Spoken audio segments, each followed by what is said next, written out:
A gente tem agora a participação ao vivo de Rodrigo Constantino com a gente aqui no Jornal da Manhã.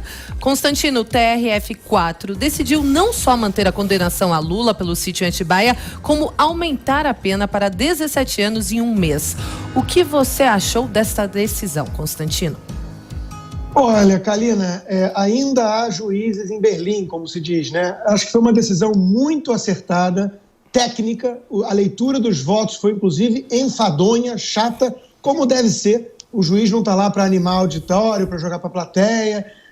Então, eu acho que foram técnicos, foram leituras límpidas do que diz a lei, né? Quer dizer, veja, é absurdo você imaginar que um juiz pudesse tomar uma decisão diferente em relação às alegações finais, imaginando que na frente o STF poderia reinterpretar isso do nada, sendo que nada no Código Penal diz que tem uma ordem, uma cronologia a ser seguida de delator e delatado.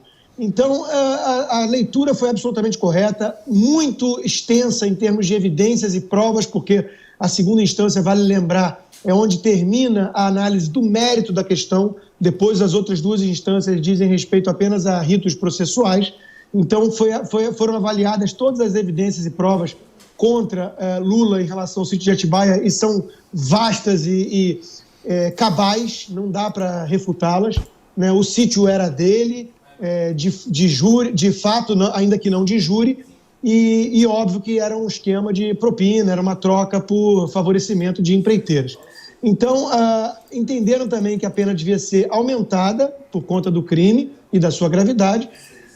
Alguns brincaram, né, com 17 anos e um mês, que somando a 171, né, que seria bem adequado aí ao réu em questão. Outros ainda brincaram que é o número que elegeu Jair Bolsonaro, mas que agora ele mudou de partido e foi para um número 38, que talvez pudessem rever aí a dosimetria da pena.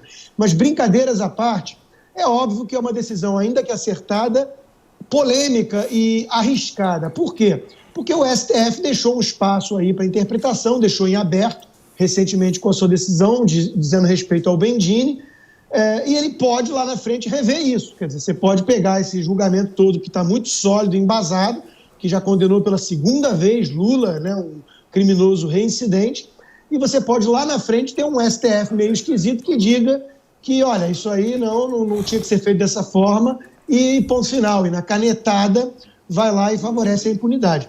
Quero crer que não vai acontecer isso, até porque tivemos uma outra boa notícia ontem para quem quer combater a corrupção no país, que veio do próprio Supremo Tribunal Federal, que tem decepcionado mais do que acertado, mas ontem realmente formou uma maioria, já tem 5 votos a 1, a questão do COAF, e faz todo sentido, já falei disso aqui também, você liberar esses órgãos de controle, repassarem as informações. Aliás, essa é a razão de ser deles, isso foi dito por alguns ministros nos seus votos ontem, né? Não é perseguição específica, não é selecionar alvos, e não é também quebra de sigilo, é você apenas ter ali um controle que você pode detectar anomalias e, com isso, repassar aos órgãos competentes, como o Ministério Público, para que possa abrir investigações e seguir adiante com isso. E é óbvio que esse caso pode reverter aí numa retomada da investigação da tal rachadinha com o Fabrício Queiroz envolvendo o senador Flávio Bolsonaro, e que seja, né? No Brasil não pode ter ninguém acima da lei. Então, acho que foi muito importante, como dizem, um grande dia, 2 acertos em relação ao combate à corrupção no país. Ô Constantino, só para fechar com você, hoje é dia de ação de graças aí nos Estados Unidos. Qual que é a visão de um brasileiro sobre um feriado aí nos Estados Unidos? Olha, Tiago, é um dos feriados mais importantes aqui nos Estados Unidos, junto com o Natal. As famílias todas se reúnem, bota fartura na mesa, recebe amigos, agradece muito a Deus, né? É um feriado muito tradicional aqui nos Estados Unidos. Mas o que pouca gente sabe é que ele remete à origem da colonização americana, que foi socialista. Esta grande nação próspera, capitalista, começou com uma colônia lá em 1620 em Massachusetts, onde hoje é Massachusetts, comunista. Eram propriedades comunais, onde todo mundo ia contribuir com a produção agrícola, jogar num pool comunitário e depois dividir de acordo com as necessidades, bem o slogan marxista. E o que aconteceu? 2 anos depois, estava todo mundo morrendo, não tinha produção para alimentar suficiente todas as bocas. E aí as lideranças foram avaliar, vieram da Inglaterra, foram avaliar o que estava acontecendo e descobriram que era esse o problema. Dividiram as propriedades para cada família e deram incentivos que você ia manter aquilo que o seu próprio suor produzisse, ou seja, propriedade privada. E aí começou a florescer a nação e nunca mais olharam para trás e nunca mais quiseram saber de comunidade coletiva. Ou seja, hoje todo mundo vai estar agradecendo e é um dia de gratidão a Deus, e acho muito legal isso, é a fartura, uma colheita boa, um ano bom, essa é a mensagem.